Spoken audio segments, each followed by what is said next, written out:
Now you see why I love that.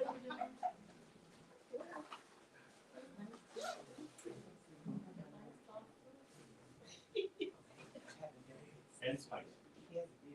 Just a Oh. little. No, I can eat it forgot for he's you, not- okay. From when it comes to food, he's not the African. You know, he portrays himself. You have to come to the end of the table. Yeah, you have to be over here. You can't be over there. Over here. We have rules today. No separation. Family talk. Maybe No mistakes today. Maybe like, what did you do those people you left out? They didn't cable us? I think I'm feeling too good. I got brains, I got good food. I got family here. Yeah, we got you to And say you're locked yes. up against a wall. You And I can't- said, yes, the man is so chilly. Oh, yeah, I must have just. I don't know that you actually said yes, but. Yeah, really. You're kind of roped into it. Choked.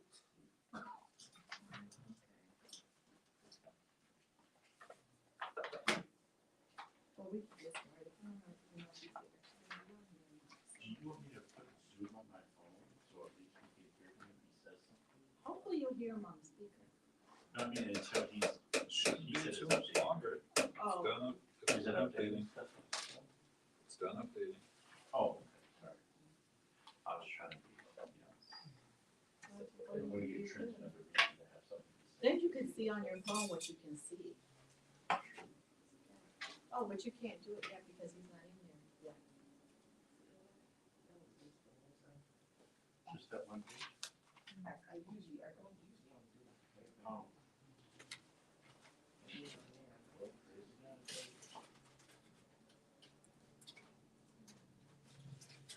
They got it.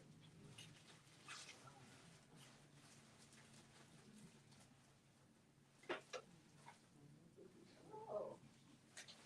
Okay.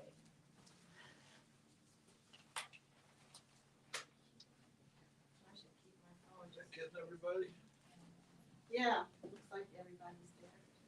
I mean, we could even push it back a little more. It's the same way back. That was fine with that. Oh, No. Okay. I think you can see everybody. Oh, that's true. That's true. It's fine, he can hear me, it's fine. I'm Maybe not, your bottom will help. he doesn't need, yes, that's me. Every time I talk, I'll go. Well, I was gonna say, so if you maximize that, does that matter, or that's just, No, They don't work. doesn't matter? Yeah. All right, oh, actually, I mean, it helps us know what he's seeing. But still, He you are still up. sees them. Yeah. So it's. so now we gotta test how do you test the audio to make sure my speakers work? I saw you saying that. Oh, you can use, I could join the meeting. So I can yeah, I was see- gonna do that, but this is a new phone, so.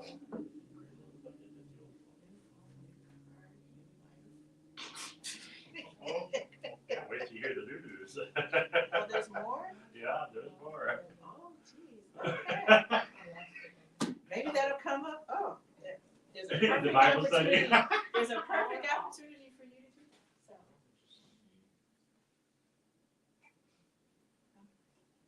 Well, while he's doing that, would someone like to open us up in prayer?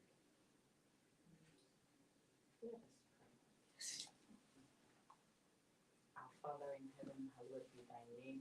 Thy kingdom come, as your will is done, even today as we have gathered in your presence. We ask that, Lord, your Spirit will give us understanding to the scriptures. And we pray that, Lord, you will impact our lives even as we study your word today. Enlighten the eyes of our understanding and let us understand everything that your word has for us. And let it better our lives that we may become the lights that the world needs, that will also draw men into the kingdom. This and many other blessings we ask in Jesus' name. Amen. Amen. So our theme for the year was our year of advancement. And the theme for December is positioned for a forceful advancement. So for these 2 weeks, we're going to look at the Israelites' journey. When Pastor Solomon asked me to do the Bible study, the first thing that came to my mind was Israel going into the promised land. Is our, you know, as our advancement. And you can see over time, the last few years, just all the changes that have been made and the words that have come forth and God saying that we're getting ready to break off into something new. It just made me think of that. And so I want us to journey as the Israelites are preparing to go into the promised land. Look at what their journey was like, and I want you, as we go through that, you're also going to be thinking about your journey for the last couple of years. So you're going to it's going to kind of be a parallel between Israel and your life. Israel, this church life. So as we're reading, just kind of think about that. So if we can start by having somebody read Genesis 12, verse 7. And we're talking about here, the Israelites were promised a land. So if someone could read Genesis 12, verse 7. And then someone else, they could read 26, chapter 26, verses 2 through 5. And then someone else can do chapter 28, verses 13 through 15. And then the last one, Genesis 50, verses 24 and 25. Who's doing the right? Oh, I just want you to pick one, and then, I'll do the yeah, first one. okay. So it was chapter 12, verse 7, then chapter 26. Oh, just for 7. Just verse 7, then chapter 26, verses 2 through 5. And then chapter 28, verses 13 through 15. And then chapter 50, verses 24 and 25. And this just is God making those promises about the land.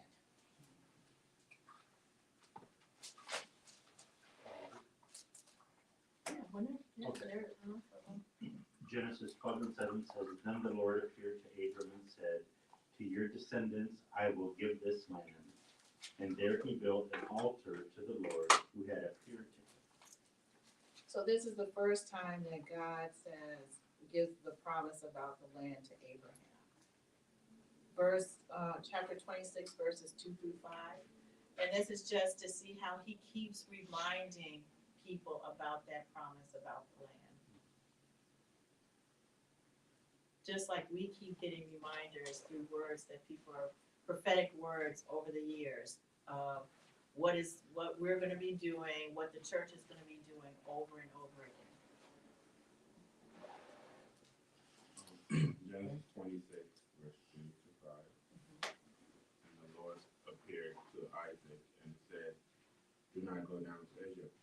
Settle in the land that I shall show you.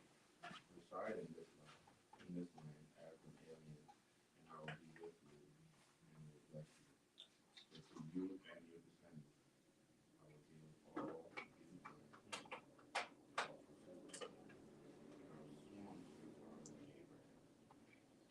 try. Let's start again. The Lord appeared to Isaac and said, Do not go down to Egypt. Settle in the land that I shall show you. Reside in this land as an alien, and I will be with you and will bless you. For to you and to your descendants I will give all these lands, and I will fulfill the oath that I have sworn to your father Abraham. I will make your offspring as numerous as the stars of the heavens, and will give to your offspring all these lands, and all the nations of the earth shall gain blessings for themselves through your offspring, because Abraham obeyed my voice and kept my charge, my commandments, my statutes, and my laws. Okay, chapter 28, verses 13 through 15.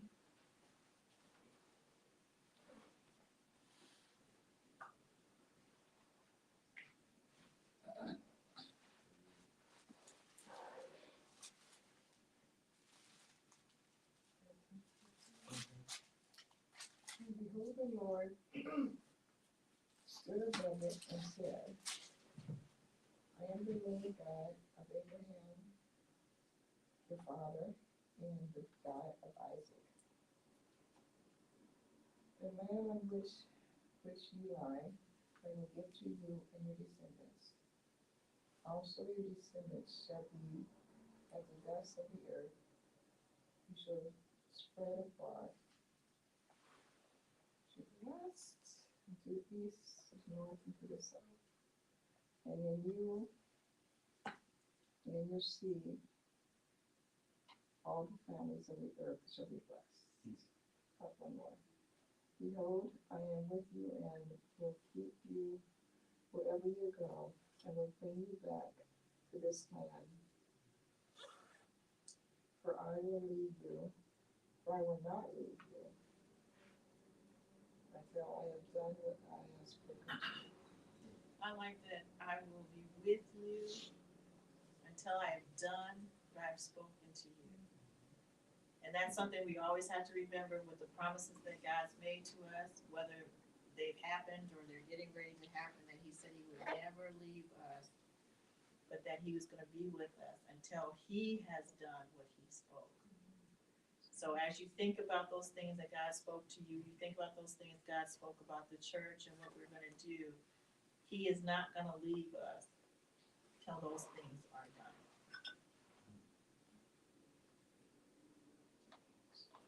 And then the last one, chapter 50, verses 24 through 25. And Joseph said unto his brethren, I die, and God will surely visit you, and bring you out of this land unto the land which he sware to Abraham, to Isaac, and to Jacob. And Joseph took an oath of the children of Israel, saying, God will surely visit you, and ye shall carry up my bones from hence. Is that the one? Yeah, it is. Okay. No, so here you have Abraham was given a promise that he was gonna have land. And you think of all the generations to Joseph, that they spoke those promises to each generation to remind them this is what God has promised our children, to the point where Joseph, even though he was second in command in Egypt, he's like, when I die and you go back to that land that God has promised us, I want you to take my body with you. And the fact that that's what, 4 generations? Joseph was 4 generations. That I don't know what happened 4 generations above that my parents, grandparents, great-grandparents got, that, I might be walking in blessings, but they made sure that they communicated to each generation the promises of God, to the point where Joseph believed it's gonna happen, take my body with you. And then I just think about also, so when they did leave Egypt, they actually took his body. That how after 400 years did they even remember to take his body with them? But just to remember, because we always have to keep in front of us the promises. We have to hold God to them.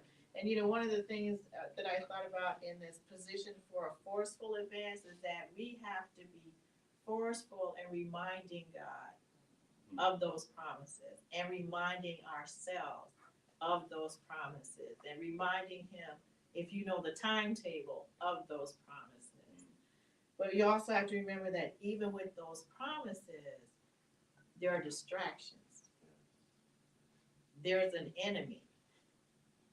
And so, but we have to remember that in the promise and taking those promises at hand, that we have to remove the distractions. So in Genesis chapter 13, verses 14 and 15.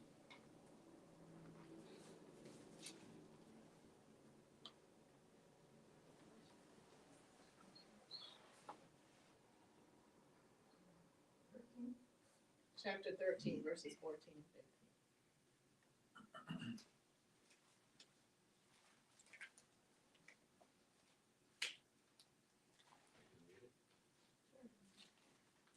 And the Lord said to Abraham after Lot had separated from him, lift your eyes now and look from the place where you are, northward, southward, eastward, and westward.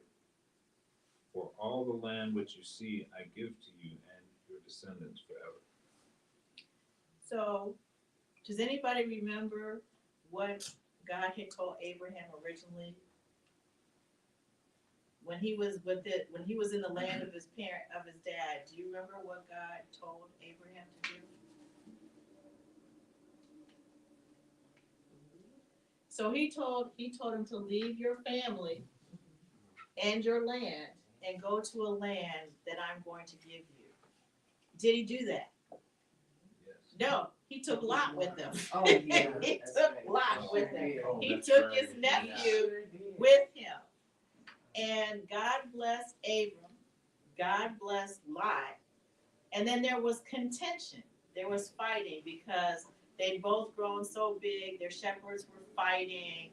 And Abram was like, this is not good for family. You pick where you want to go, and I will go in the opposite direction. And Lot looked, and he saw the beautiful green land around Sodom and Gomorrah. And he said, that's the land I want. I want this beautiful land here. Abram, even though Abram was older, he said, he could have told him, you know what? Whatever land you don't want, I will take it. No, he took the best land. And Abraham said, that's fine. And then God spoke to him when Lot left. Lot was a distraction. He was family, but he was a distraction. And God reminded him, as Abraham was probably looking at his nephew taking this really nice land, God reminded Abraham of what the promise was. It was Abraham's seed that was going to get all of this land. Not okay. He's going to get all of this land. But God didn't speak to him until Lot had left.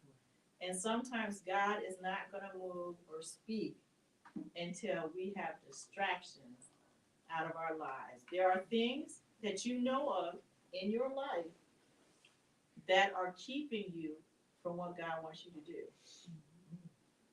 And he's patient, and in waiting patiently, there is pain, there is strife as we try to figure out a way to make everyone happy, or do what God wants us to do with the people that we want to go with us.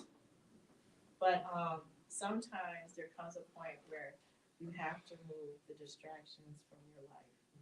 And then the other thing is that whenever there's a promise, there is going to be a fight, because there's an adversary who's trying to keep you from that.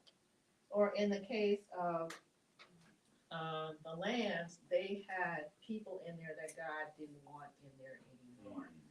And even though he said they would have the land, they would have to fight.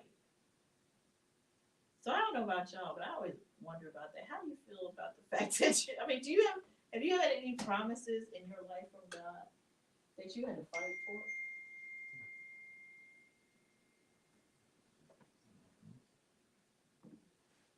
And if you can think of anything, can you just share it? And just you can go as far back as you want, or even just the last couple of years. If there's any promise that God gave you that you ended up having to fight to see it fulfilled, or be tested to see it fulfilled. Because sometimes you may not feel like you're fighting, but you actually are fighting because you're standing.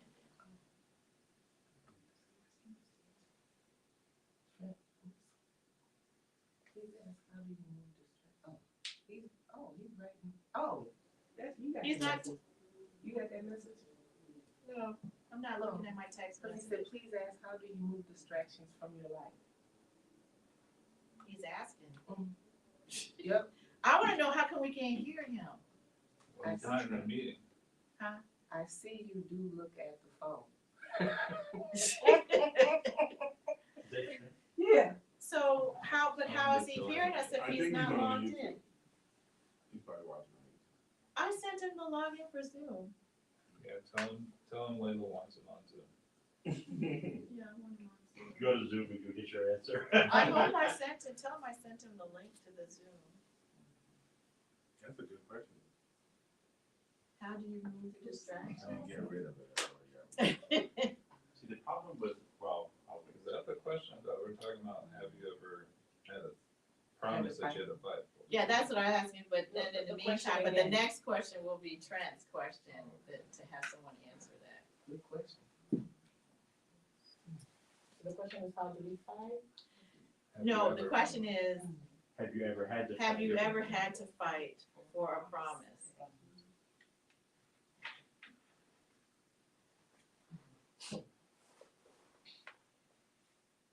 I mean, cause you think in terms of the Israelites, they have a promise for the land, but they're gonna have to fight to get the land.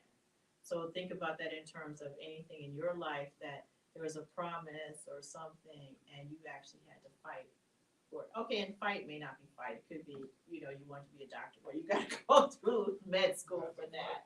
You may not have thought you would make it through med school, that it might have been a grueling process, but God brought you through that. So do you have to give specifics? What kind of story? do I have?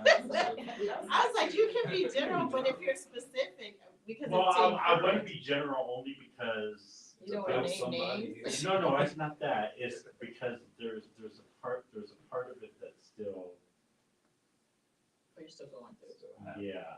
So, I was given a promise that I didn't want. And, the promise then turned into a requirement. But then at the point that God communicated that it was a requirement, my heart literally gravitated to it. But in the midst of gravitation, I kind of got in the way because fear and, there's this promise that, and the reason I didn't want it was because for so long I held on to that promise. But then when it didn't, come in what I determined would have been the right amount of time, then I kind of convinced myself that I really didn't hear from God, that maybe this was just me really wanting this. But then God, and it's the same thing that you're talking about in all these scriptures, that God comes back and reminds, and it's not just you, he reminds, everybody that could potentially be involved about this particular thing. And so my fight was internal. And so, I mean, there's also some external things that I've fought against that I really shouldn't have fought because I was dealing with it on the wrong level. And so, in time, I'll be more clear specifically what that is. But that's what I'm sharing. Are you talking to Trent again? What you said, you said, oh, he's trying to get on. I wanna say that, fight, yes indeed. And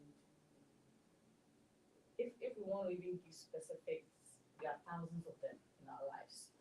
Some of them we are aware, some of them we are not even aware. And I would say that right from the time you were born on earth, your journey to the time you grow to primary school, elementary school, college, work, marriage, everything is a fight. A certain man of God preached a message and he said that not without a fight.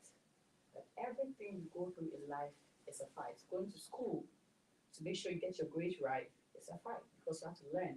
So the fighting is the hard thing you go through to achieve anything whilst you're on earth. Even your Christian faith, Bible said I gotta live right. And you have some things that are also weighing you down sometimes with the relationship with God. But each and every day you're trying to make sure that you neglect those things and try to stay put in God. It's a fight. School, it's a fight. Marriage, understand with your husband, it's a fight. Trying to get your child to school, blah, blah, blah, it's a fight. So everything about our lives is a fight. And so I cannot give specifics, but I would say that everything about me, from school, marriage, everything has been a fight. And You should be tired. yes, yes, and by the grace of God, I have been able to pull through this fight, and now I'm here at this level. And even what is ahead of me will still be a fight. And so for the promises that I will want to claim, I want to see fulfilled, it's still going to be a fight. So my entire life, I would say, is a fight. Yes. So indeed, yes, the progress is done. So it has been a fight to get it. Okay. Is he on the Sorry. speaker or on the It's speaker? on the phone. Oh. Is he on? Okay, Yeah, the Zoom thing is still spinning, so I'm just on the phone. okay. David said it's a fight. At some point, you're gonna be exhausted from fighting. Yeah, it is. I mean, in your younger age, you can battle with the best of them. But as you get, more seasoned, more mature, I don't know if it's really a fight. I think it's exercising wisdom at some point. And then back to your question, Layla, you asked us whether or not there was a promise that was given. I would have to put that question back on you. Was there a promise given to you that you had to fight for, you had to wait for? Or? I can't really, that question just came up and I was like, I can't really think of something that I fought for. Because I can be honest and I'll talk about this a little. No, I was gonna say, and I'll talk about this a little later, that that God has specific jobs. I'm kind of jumping ahead of myself, but I'll just say, God has specific jobs for different people. I am not really a fighter, I run from conflict. I'm a helper. And so when I say, is there anything I really had to fight for? I can think of one time in particular, and I was very uncomfortable. I had a situation with my son who was married, and we were on a track trip, and he was not behaving well. He was flirting overtly with this other track coach, and his wife was there, and she just had a baby, and it was like it just hurt my heart to see this going on, to the point of I went off one evening and I was in travail.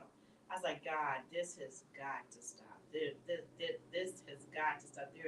I don't understand what's going on. I don't like what's going on. I know you don't like what's going on. But I know that God says that, that He will, what's the scripture about our children? Well, that they will live in the way that the way we taught them is the way they will go. But he was not going in that direction. He's still not quite that way. But anyway, I was like, how do we fix this? Because it's such a terrible testimony, especially when our track team is known to be a Christian team. And then my son is acting so ungodly.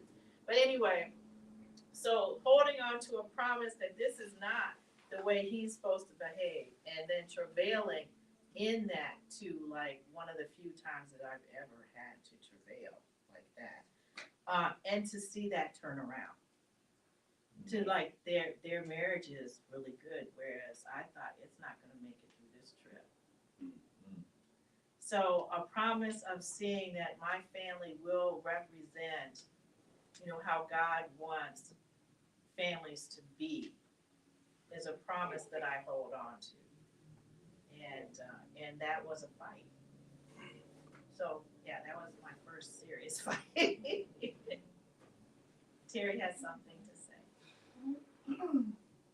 Was it spiritual warfare? When I said I was travailing, yes, I mean I was weeping and I was like, yeah, like you would have thought I was in labor, because I was like, I cannot continue to see this go on the way that it's going on. And God answered that. Amen. Okay. Thank you. I can remember a time when, growing up, I was used to God healing me of different things, just healing me. And but this one time I got sick, and it just kept getting worse and worse and dragging out. But God told me, he told me he was gonna heal me. But it kept getting worse. And I had to remind him, it's like what you said, you're gonna heal me. So I was like holding on to that with each phase of the illness. But you told me you were gonna heal me. So when people would say something to me, I'm like, he said he was gonna heal me. And I would know I would be in pain at night sometimes, just in so much pain. I said, God, you said you would heal me. And I remember one night having a dream vision where in that dream I was laying on a hospital bed and I literally saw someone come by, walk around the bed, and each time they walked to a certain spot, they had like a jar, and they would take something off and put it in the jar. And they kept on it. By the time they got all the way around, pain was gone. But then someone took the jar and dumped it back on my body. I could literally feel that, whatever you call it, of it coming back on me, and the pain, everything came back. And I said, but God, you said you're going to heal me. And he said, not now. And I remember crying that night, just crying that night, but you said you would heal me. And then I remember being in so much pain. Another night I said, God, if you're not going to heal me, I forget how exactly I worded it, but I said, don't let me wake up in the morning, because I was tired. I was tired of being in so much pain. And I said, don't let me wake up in the morning. And I woke up that morning and I cried because I was still here. I really wanted to just go, because it was just too much. It was just too much pain and too long. But at the same time, I looked back after he did heal me. The way he healed me it was so beautiful. But I did go to the doctors. But the thing is, when I went to the doctors, God gave me the best doctors that I could have. I had top doctors. In fact, you know how you usually have a primary care doctor that refers you to? I had all the professionals before I got a primary. But one of the professionals had to finally say, you need a primary care doctor. But each professional doctor would send me to another one in their circle, so that every area of this condition would be found. It took 3 months to diagnose me with. But every area I had seen the specialist that would cover that. I didn't find a doctor that had what I had, and this one doctor, because I would go to the emergency room, I was going to the emergency room almost every other night, because it was so bad. And one doctor, she kept saying, why do I keep seeing you? Because doctors don't stay in emergency rooms. Right. But she kept saying, every time I come here, I see you. So she took it on as a personal, I'm going to figure this out. I always say, you got a puzzle going on, and we're going to figure it out. But I learned to only tell them 3 things that was bothering me at the time, because they couldn't figure it out. Too much of a puzzle. Because it was affecting so much of my body, and I had to see a specialist for each part. And so, but finally, it was my birthday. I'm sorry. It was my birthday, and I was in California, and my family couldn't get to me, so they were worried and everything. But it was my birthday, and Francisco and I went to a church picnic, and I hadn't been able to eat, and so you're sitting here watching everybody having a good time, and all this good food, and I couldn't eat any of it. So Francisco brought a bowl of fruit and just set it by me and said, try that. And I wasn't interested in it, but as I was watching people, you know how you sometimes just reach over, and I reached over and I put some in my mouth, and it was watermelon.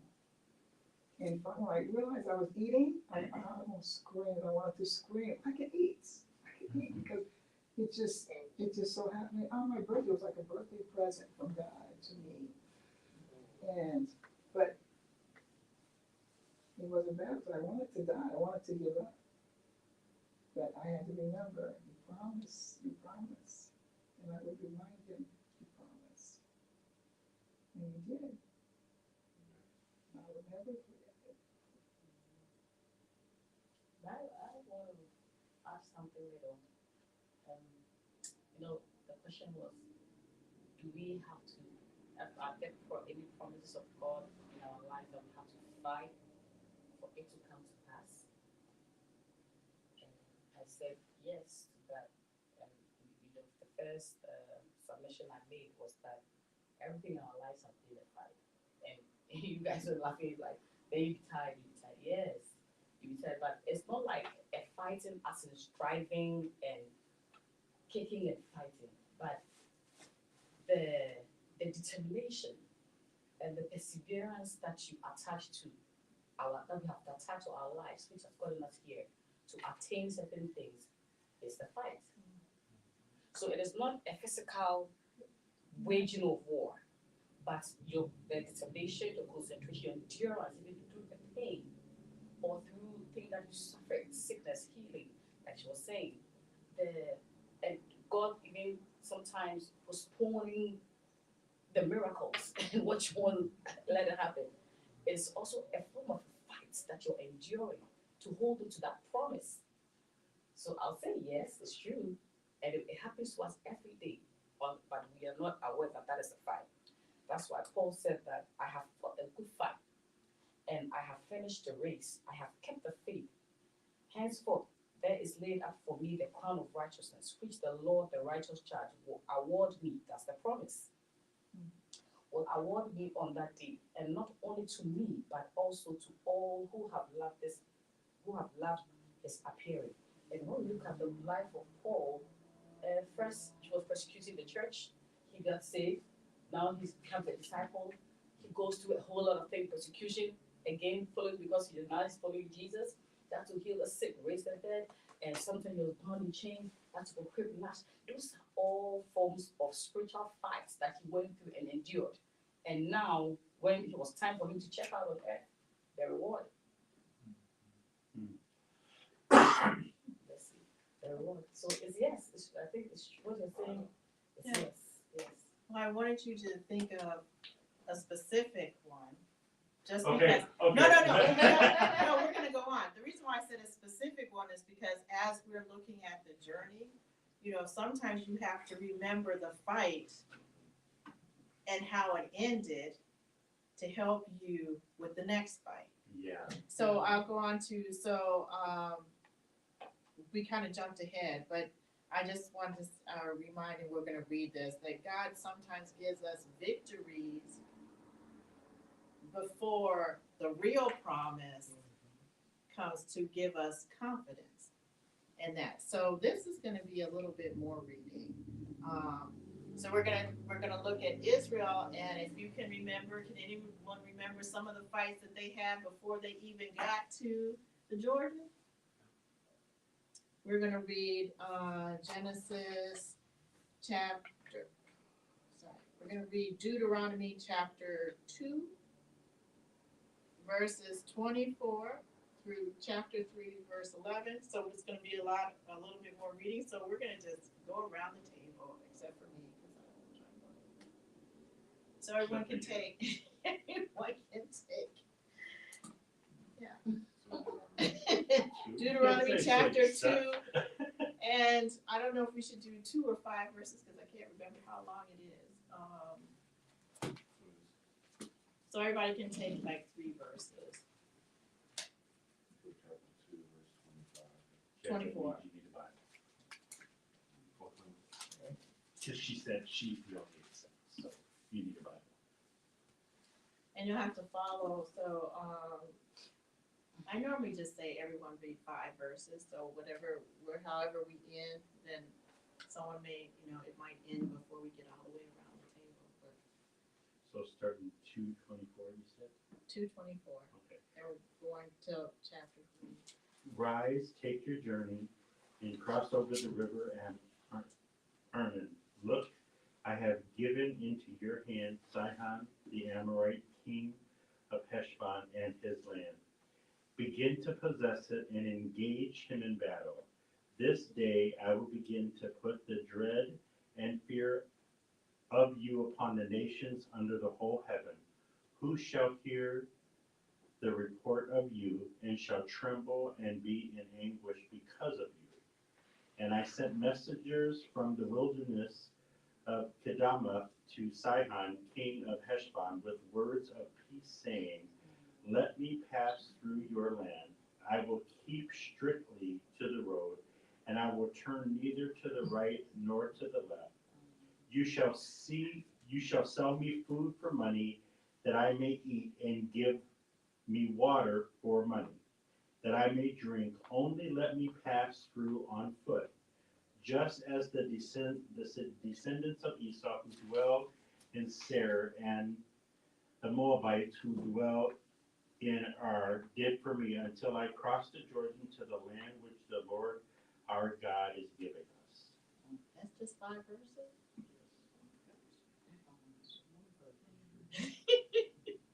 Yes. The one, a New King James. So what's the next verse? What number is it? So someone take 30 to 35.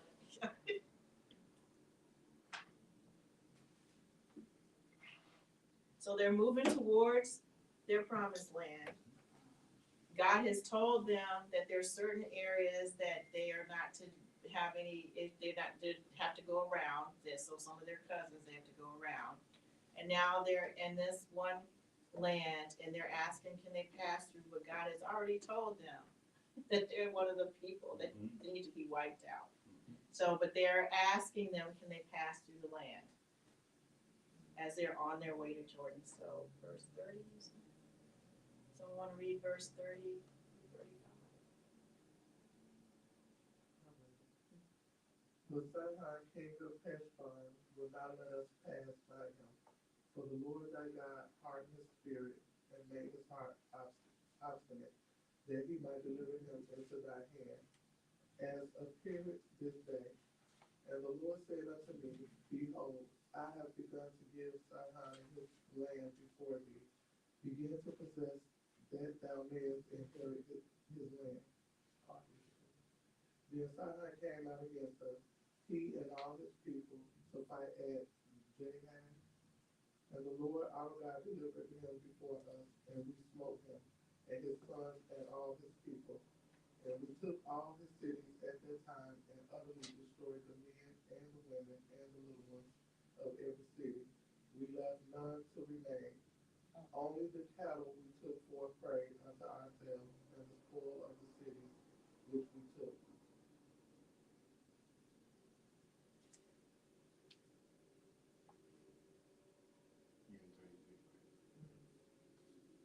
From 36 to 40.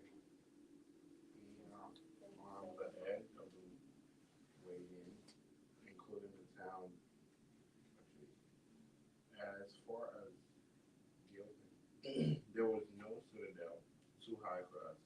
The Lord our God gave everything to us. He did not encroach, however, on the land of the Amorites, avoiding the whole comfort region of the Lordly Judah,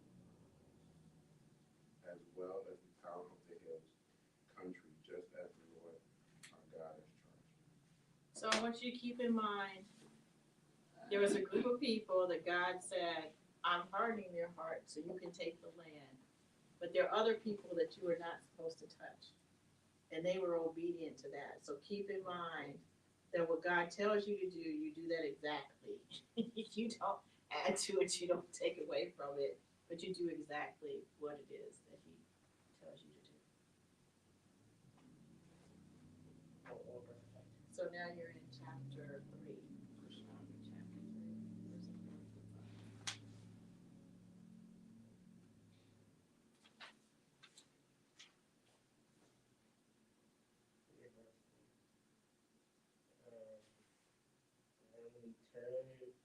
And we turned and went up the road to Bashan, and Og, king of Bashan, came out against us, he and all his people, to the battle at Edrei.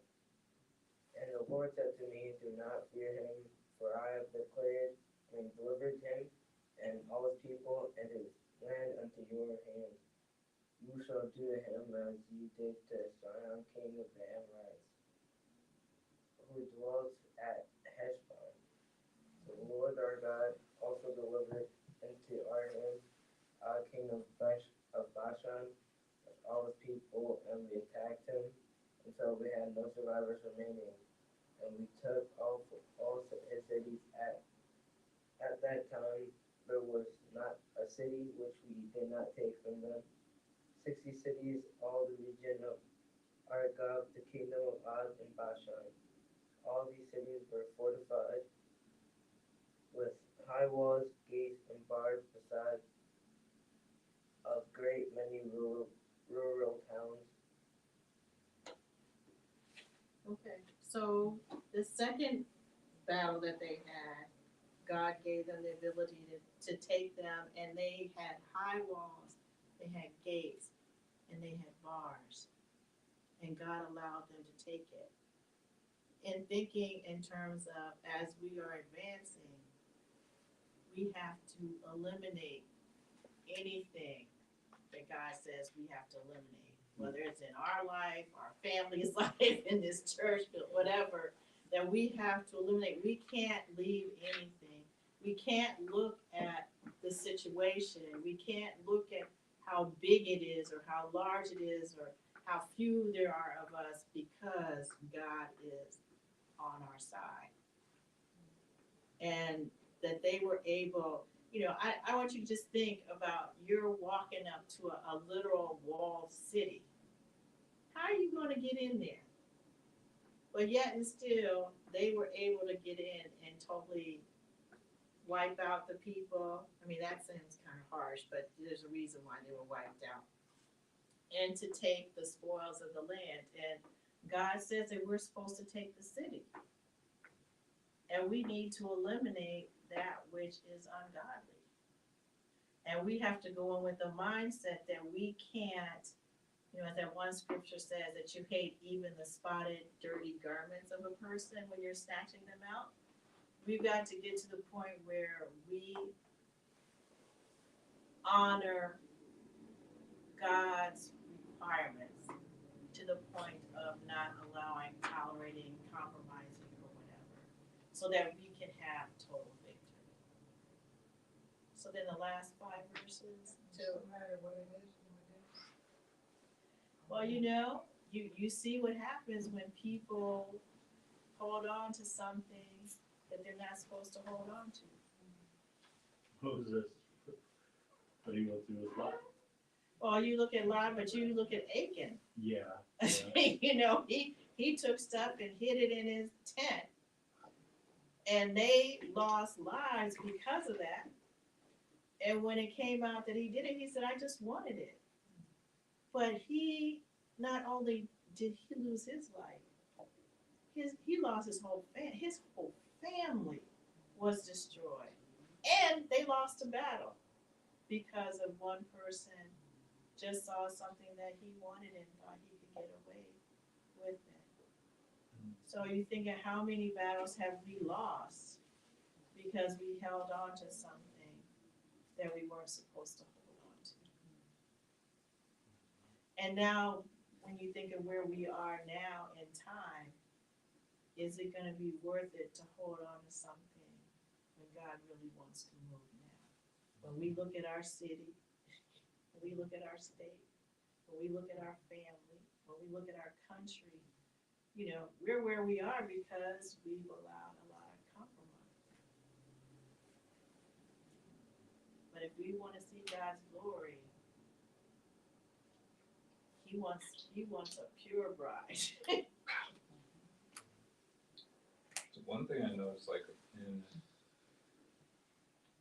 been paying a lot more attention to what some would describe as a dispensation. Does anyone know what that means? Or what that It's word just a is? time. Yeah, it's like I think in the theological context, it's like it's a time period of God and His mind. So a lot of things that people struggle with, like the stuff we just read. If you read that to someone on the street right now, they'll be like, "What kind of religion are you trying to? What is that? You killed everybody." And you really have to understand dispensation to understand. Like some Christians decide, well, maybe it didn't really happen. Maybe maybe it's just a myth, it's something to teach us. It is that, but it also did happen. It happened in that time. And God's mind in that time is still the same as it is now, which means it's holy. So whatever he made up his mind to do in that time was right. And that's the thing we have to just accept, that he is king of reality. And when he decides a whole people have to go, whole people have to go. But we live in a dispensation of grace now. There is no person that he hates. There's no person that he wants to kill off of the face of the earth. It's a complete dispensation of grace. So what I've noticed is that Christians have a different thing that they hold on to now. And it's what the Pharisees used to hold on to. That was what they had an issue with when Jesus came.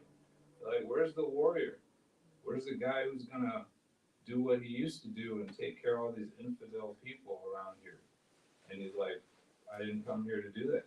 I didn't come here to judge. I didn't come here to do any of that stuff anymore. And he's like, well, what did you come to do? Oh, I came to save everyone. No. So it's like, when God makes up his mind for a certain dispensation, the thing that keeps you out of his promise is just not lining up with the dispensation. Or It's not like, lining up with what he wants you to do. right, Because he still has a standard. right. And his standard is pretty much wrapped up in his dispensation of his grace. And Jesus' teaching is what is under attack now. And some people think it's like, it's prayer in schools, it's all these things. It's like, yeah, it's some of that stuff. But there's doctrine going around today that is completely unspiritual. It's religious. It's like it's a bunch of things based on, like when I finally became spiritually awake, I had the hardest time with people who consider themselves to be biblical people. I was like, when I tried to operate spiritually, they were the first ones to hold me back. It wasn't people on the street. It was them. They're like, God doesn't do that. Look in your Bible. I'm like, well, who's talking to me then? And they're like, God talks to you? He doesn't talk to people. He stopped talking. I'm like, where? It's in the Bible. And it's like, that can sometimes be the opposite of what God wants.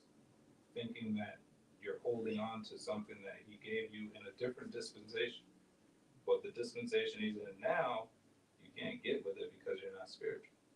I think being spiritual is the only way that you can be in the proper dispensation. Like, back then, to wipe out a city, there's probably people like, I can't do that. I don't fight. It's like, well, this is the dispensation of fighting. If you're not spiritual, you wouldn't understand that. You'd be against God. But now we're in the dispensation of grace, where God overlooks so much. His grace is the most powerful thing that is happening right now. Laws are the weakest thing that's happening right now. It's that's what I've experienced spiritually. Like, when I've done the most for his kingdom, it's been when I overlooked laws the most and looked into grace the most. Overlooked people's flaws the most and tapped into his love and acceptance of people the most. For myself, yes, the standard goes up, but for others, the standard is completely under submission to grace.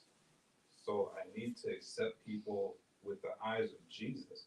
I was telling Mike the other day, I had this experience where I'm starting to see that my spirit operates in a different mind than my flesh, than my soul. I had to minister someone that's really annoying me.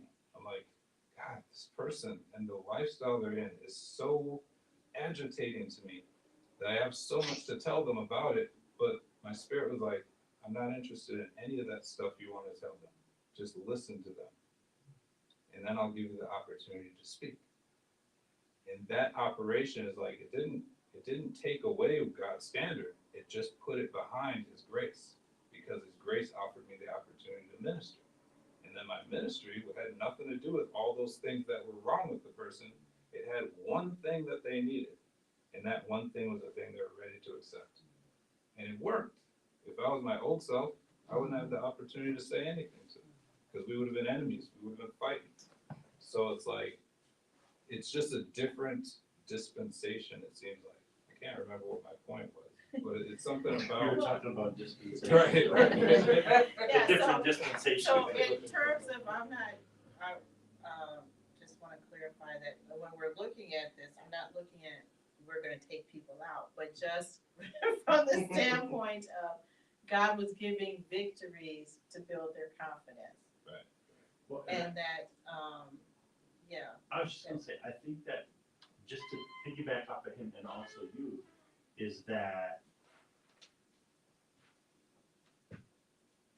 God doesn't always speak the same way all the time. So the requirements in the journey are going to change from time to time based on what God is wanting in that moment.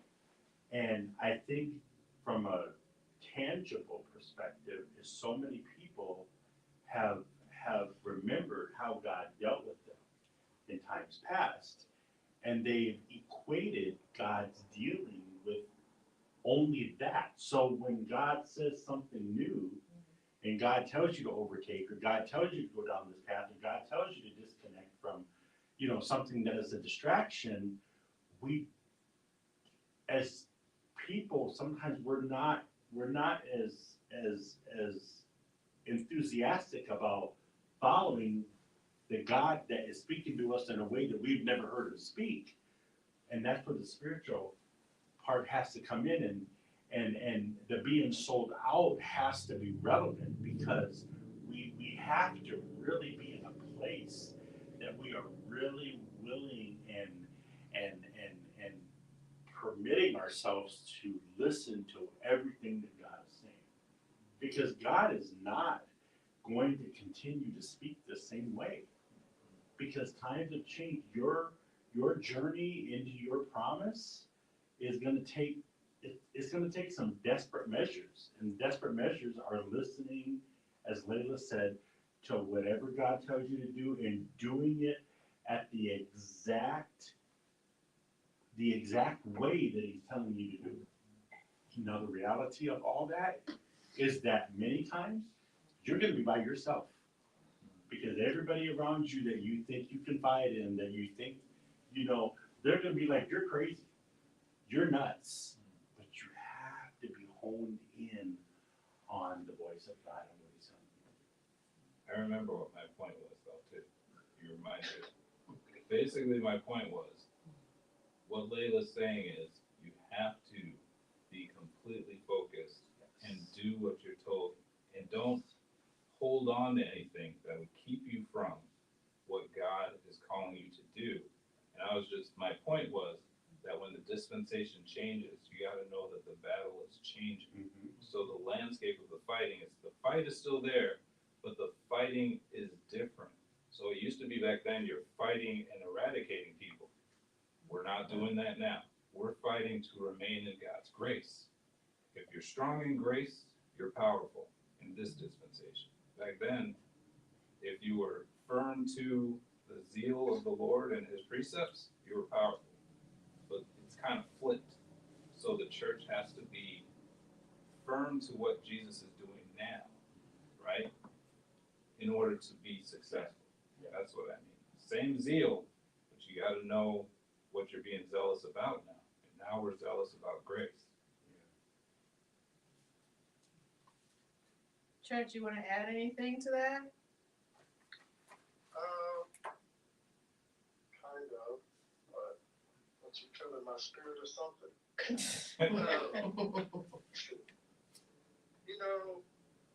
We all have different moments depending on what's going on in your walk, your journey, what battles you're facing, what perseverance you have to endure. And so in that journey, as homing in on God's voice can be challenging. You can be fasting, you can be in prayer. There are moments where God will be silent. Now you're just left to discern what is good and what isn't, which he's already put in us.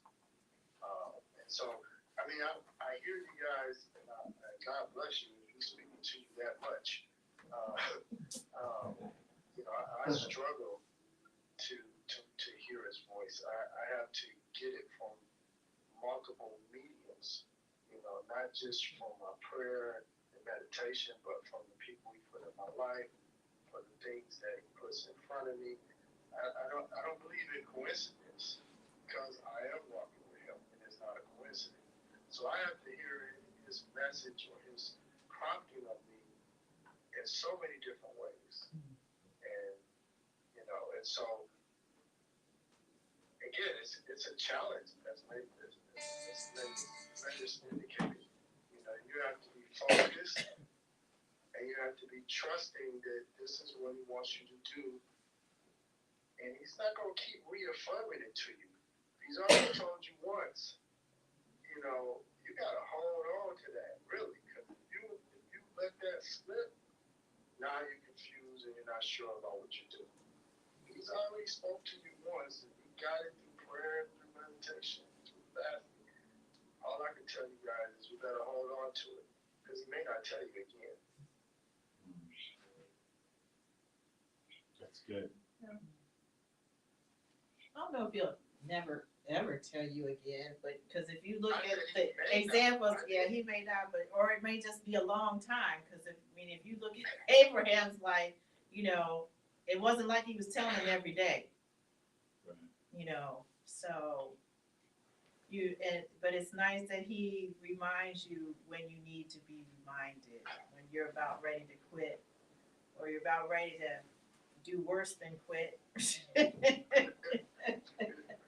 Do it yourself or whatever. He always has a way. So, I didn't get as far as I thought I would today. But in looking at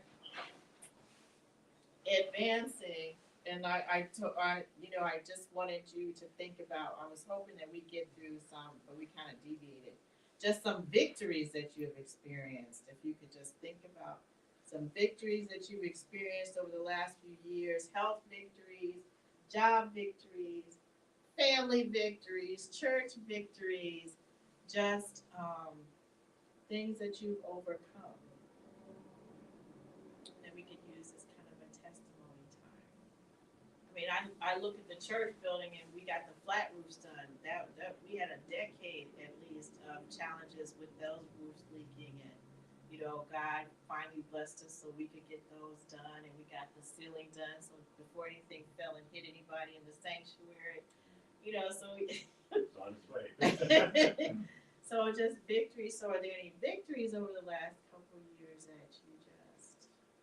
So Terry, when Terry was sharing her testimony, it just reminded me of something. And there was one part that you said, Terry, that I can absolutely identify with. And over the years, and that was when my mother passed away, I remember many times praying that God would not let me wake up in the morning. Many times. And I remember the one word that he just kept saying to me over and over again was, "You're going to smile again. You're going to smile again." But I couldn't fathom that because I had lost the rock. And there was a hole in my heart, but over the last few years, that hole has closed up. And I thought that hole would be there forever, but it's not. It's literally closed up. And so I was just sitting here as you were talking, and I was just like, wow, I actually want to wake up. I don't want to go to sleep and not wake up. I want to go to sleep and wake up. And ministry, there was just no way that I could fathom the idea of that. And now, in my life where it is right now, I thrive in figuring out ways to be in ministry in everything that I do. So that was and I'll just say this: if you to segue, if you've never experienced that, then you have no idea how real and how major that is. And I'm not talking about death. I'm talking about that idea, God, don't let me wake up, and you're so serious. And hers was physical. Mine was an emotional emotional sickness that lasted for 8 years. And so it really hit really hard. She shared that. So thank you, Terry. It's a good reminder. About some of these young people.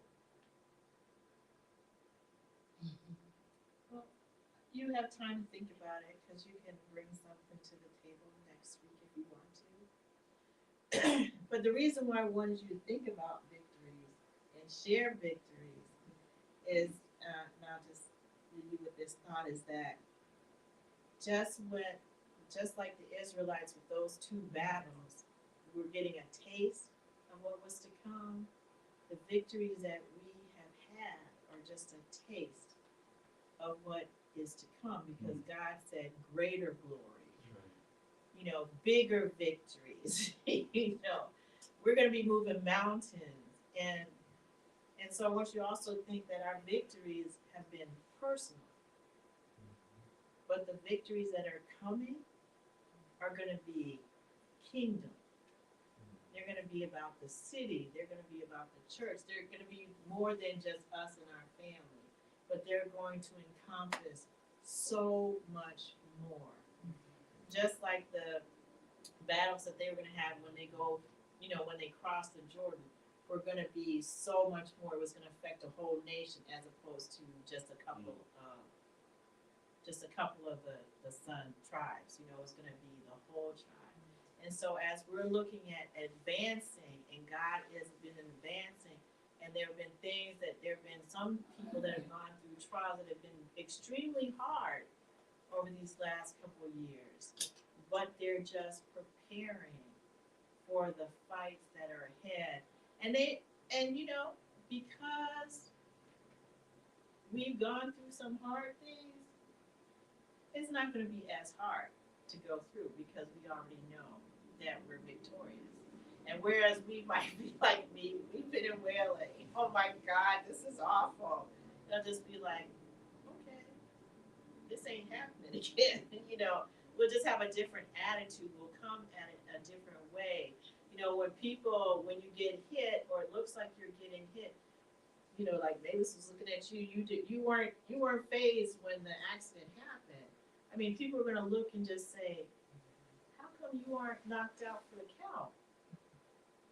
And just the fact that you're standing, or you're joyful, or that you're going through, is going to speak volumes to those that are watching.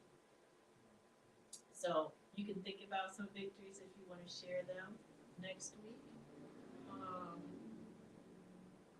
But just to think about that they're only a taste of what is to come. As we trample on serpents and scorpions, and I think that's huge, because I have experienced just what you're saying, that something small, seemingly, it shows you like a small picture of who you are. And I think it's very specific to you. Like when it happens, when it's your specific thing, it's for you to see what God's going to use you for in a larger sense. So it's kind of like a snapshot of your actual gift. And I just think about your ability to lament for your son actually release power, because it changes the situation. But that doesn't necessarily happen for everyone.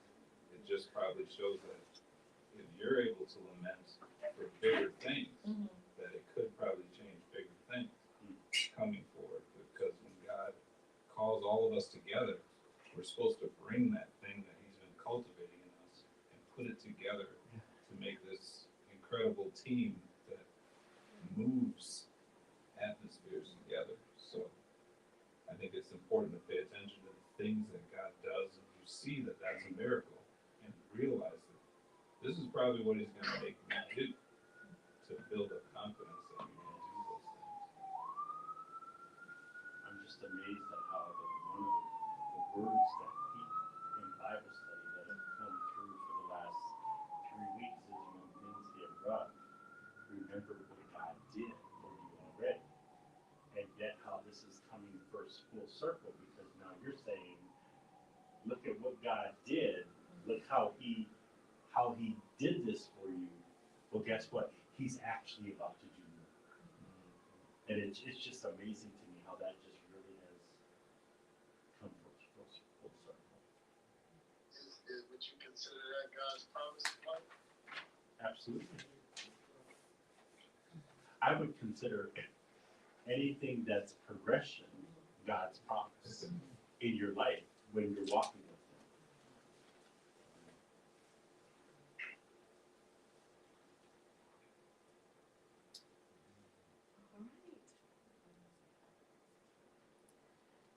Anyone have any comments or thoughts or questions about any of the scriptures that we read?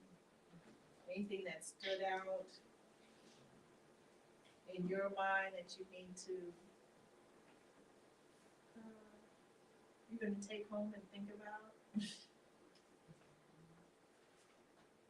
Or that had you excited? I mean, for me, I guess it's, sometimes it's not like you don't take things for granted, but you kind of just like think about it.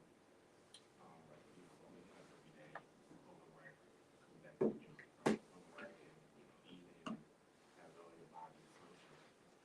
You take it for granted, and just I think over the next week, I really gotta think of what is some victory that I've overcome or I've encountered.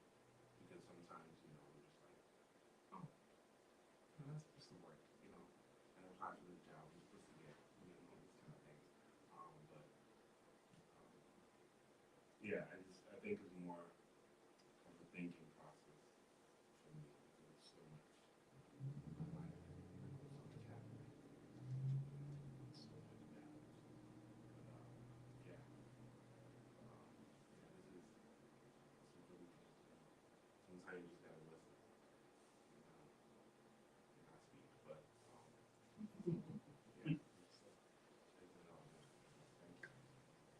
Is there some reading that you'd like us to do ahead of time? Or just wait till next week? You could reread what you read. If there's something that, scripture that comes to your mind that you're like, oh, this would apply, that maybe you might want to share, but I just think a couple of victories would be good. I guess next week I'll be just talking about how to using the Israelites as far as preparing. What did God say they needed to do to prepare before they went over the Jordan and when they got on the other side of the Jordan? So there were some things that they had to do, some things that Moses reminded them of as he was not able to go over. So I'm sure there were people that had to look at the fact of, I'm going over, but there are people that aren't going with me. And to realize also that as you're crossing over, there may be some people that aren't going, but there are new people that are going over, and you can rejoice in that. And also, one thing I'll talk about is, I mentioned before that there are different responsibilities that go in with crossing over. So you may think, I'm supposed to be doing this, and maybe you're going to be doing something else. But that every job, every person, every member of the body is important. And we have to remember that as we go to fight, that everyone is important. Everybody has a job. And if someone's missing, it affects everything. So that's what we do. So Trent, one question I have for you is you had a question about how do you eliminate distractions? Did any part of that question get answered for you? No. No, we didn't. Before we conclude, can we address that?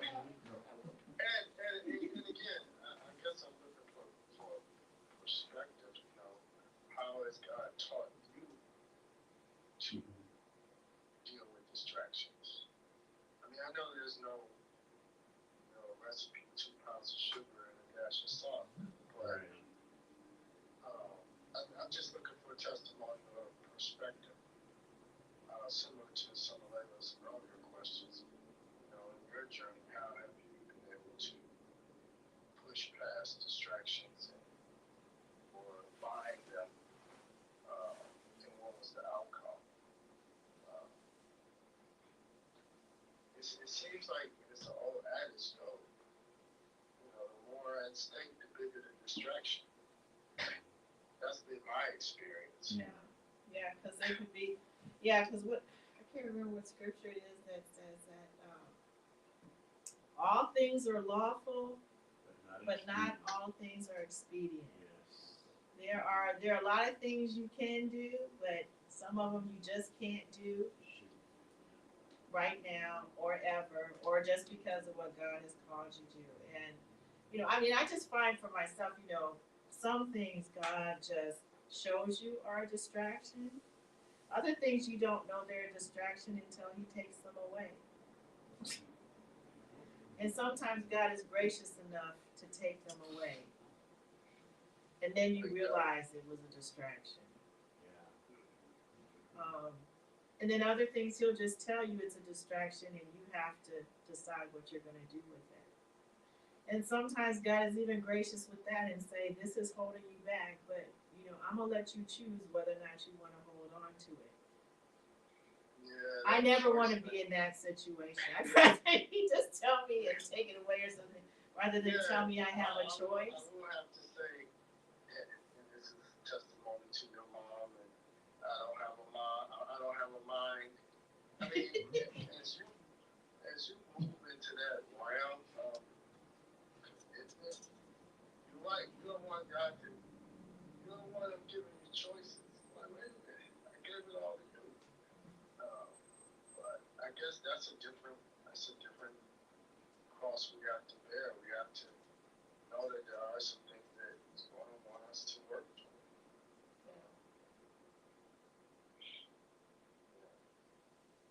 Does anybody I else ain't there yet. I ain't there yet, though. I ain't gonna lie to y'all. So I think, You may not have to be that. That may not be your Sometimes cross you have to bear. he uses so many different ways to talk to you. Yeah. I mean, sometimes it's your own little child that you, a lot of times don't think they pay any attention to nothing you say. And they all of a sudden throw something back in your face that you taught them about God. And you can't help but, oh, wow, slap in the face. Okay, well, I got the point. He uses so many different ways. Strangers just walking up to you, don't know you, you don't know them, and he'll say things to you that just ding.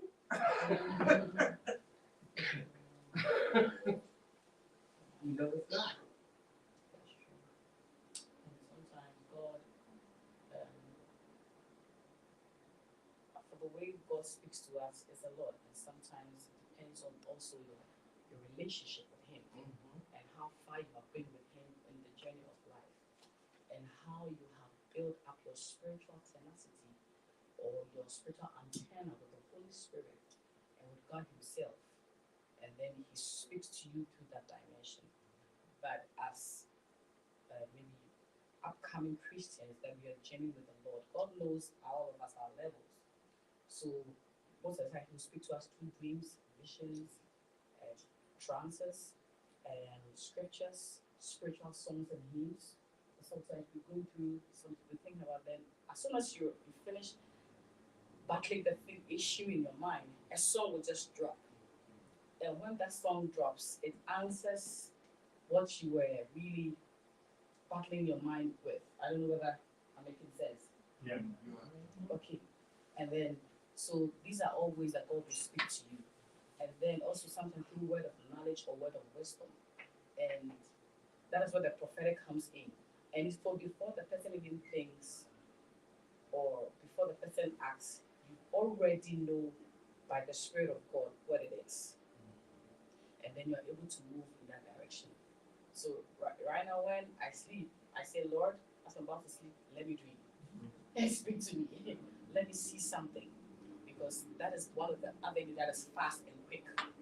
Too. Yes, it is. Yes. Oh, did you say that? Yeah. Very fast. I make the dreams. Yeah.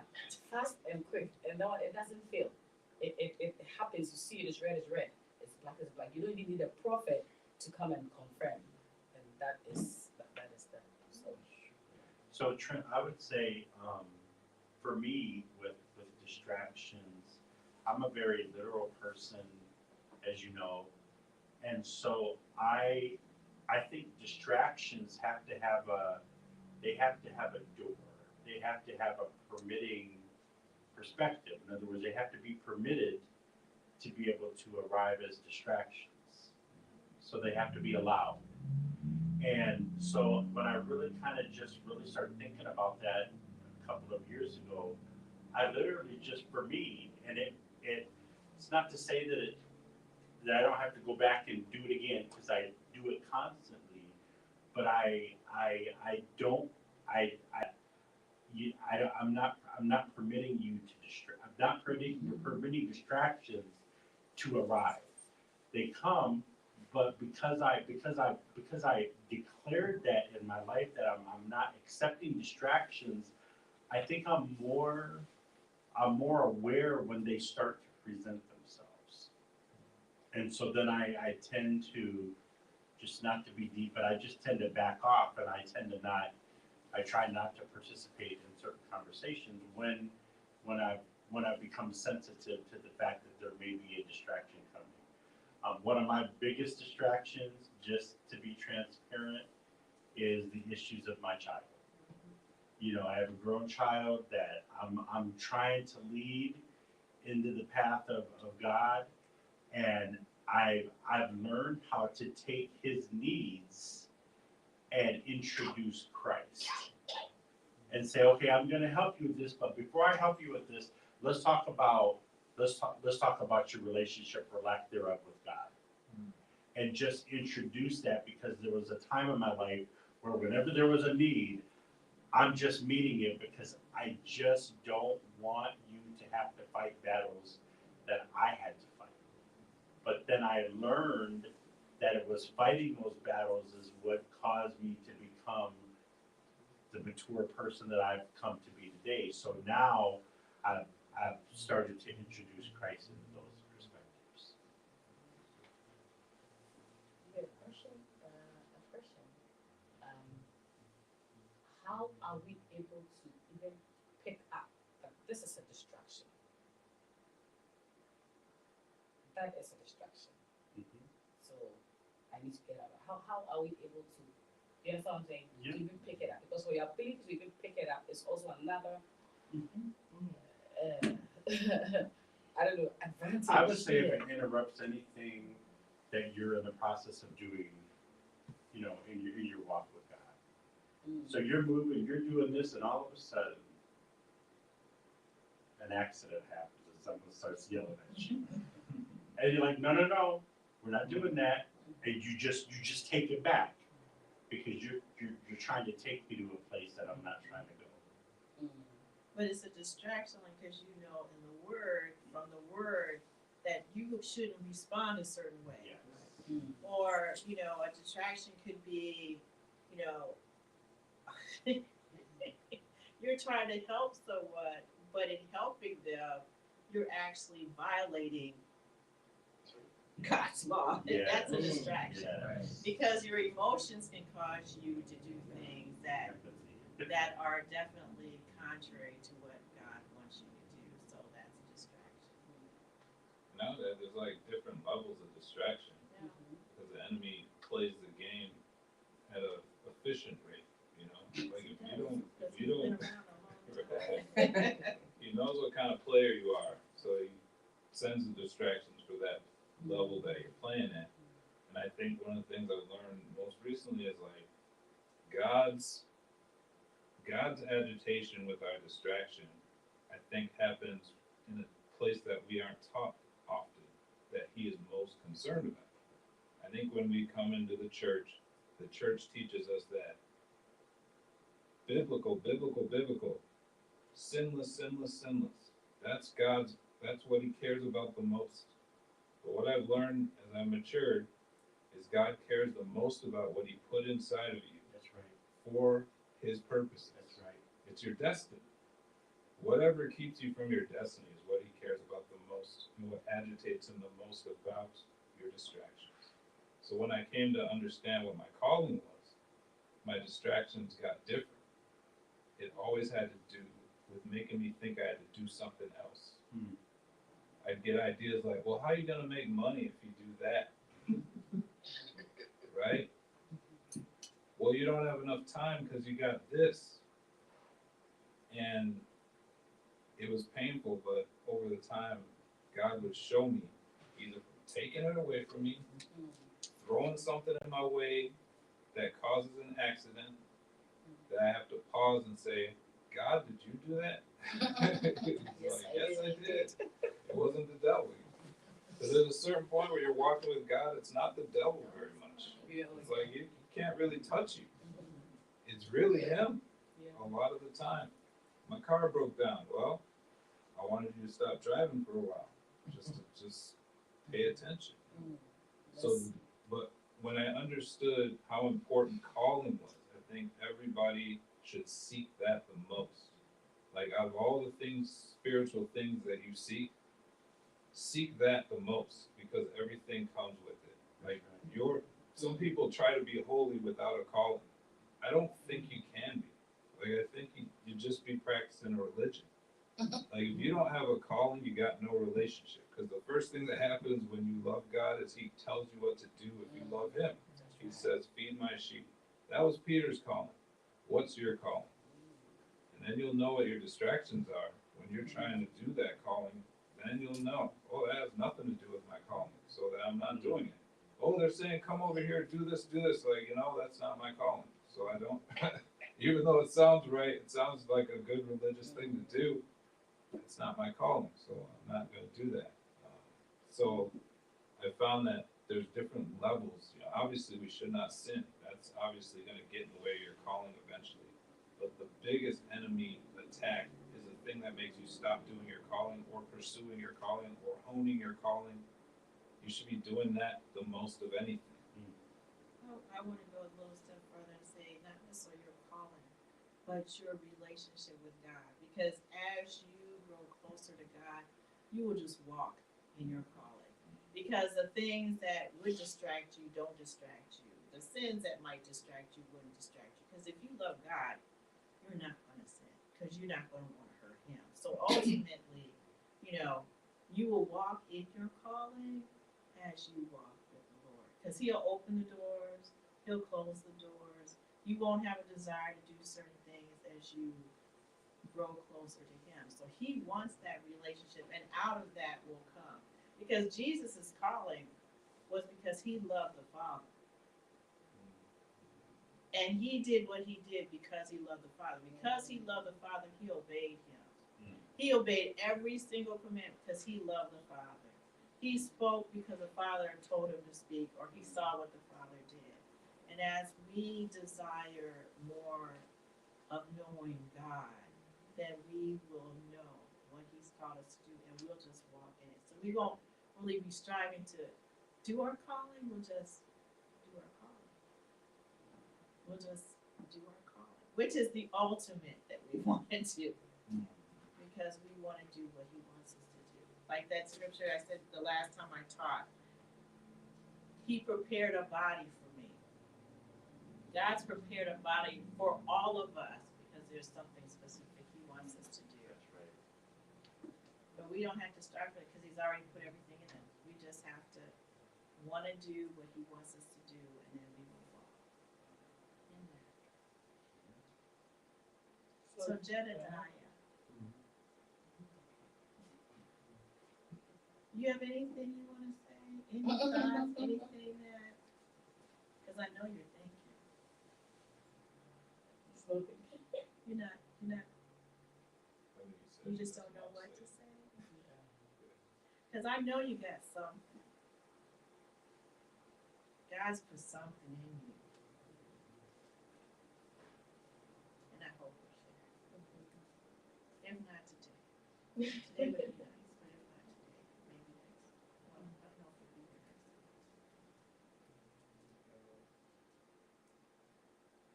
Would you share something? Next week. He's telling you ahead of time, even next week I'm not sharing. Because I know you got something to share. You got a victory. You got a vision. You got something that he wants you to do. There's something that's going to bless us. So, don't be fearful. Even if you think it's silly, don't be fearful.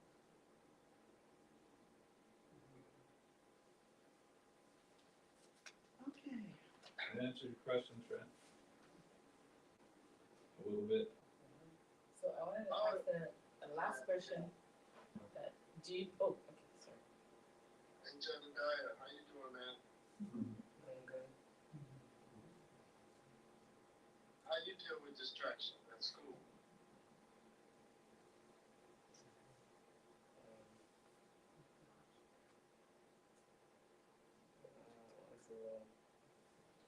It's so complicated. Because sometimes you just zone out, and then the teacher already explained everything.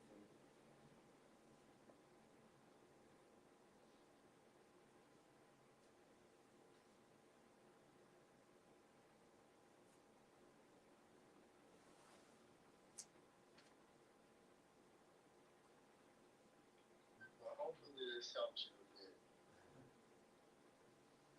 All right.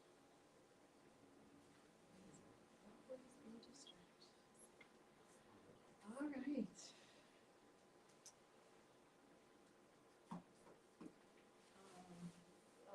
Yes, you had a question. do we know when the next destruction is coming? I mean, does it have a season that it comes, or does it come all the time?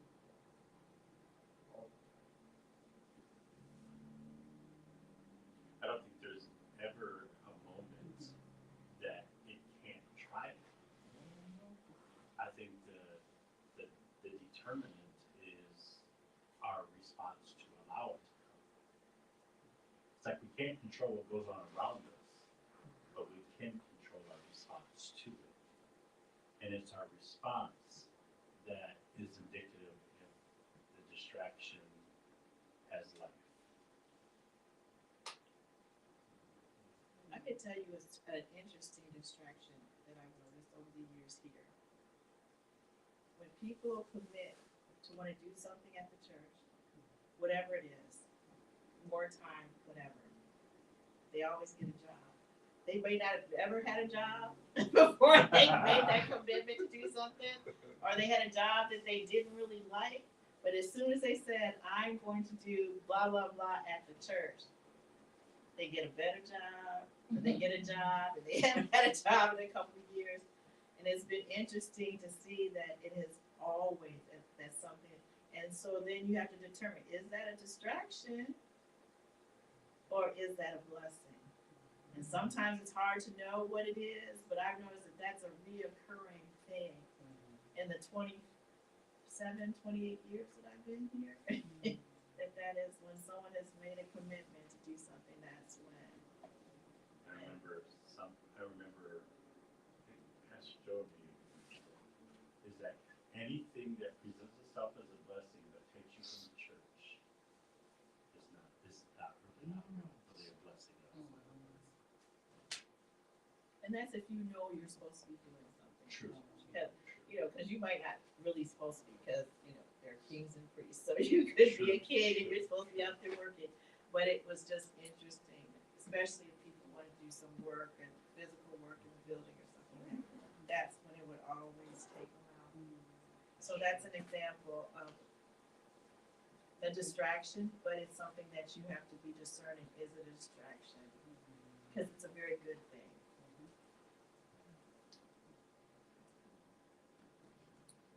All right. who should we have close in prayer? Are you pointing at Trent? Oh, Trent, say, we can just make sure we hear from you a lot to make up for all those months when you couldn't say anything. Yeah. I said plenty. Just had to look at the chat.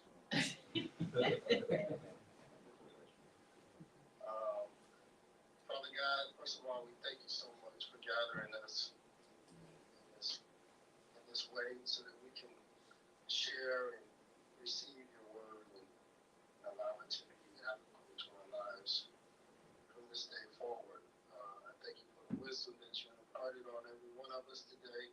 I'm sure that it will bring glory to your kingdom, that we now have this wisdom that we can deploy in the world. Thank you again for all of us here. I pray that everyone is safe and we have safe travels. We thank you. In Jesus' name I pray.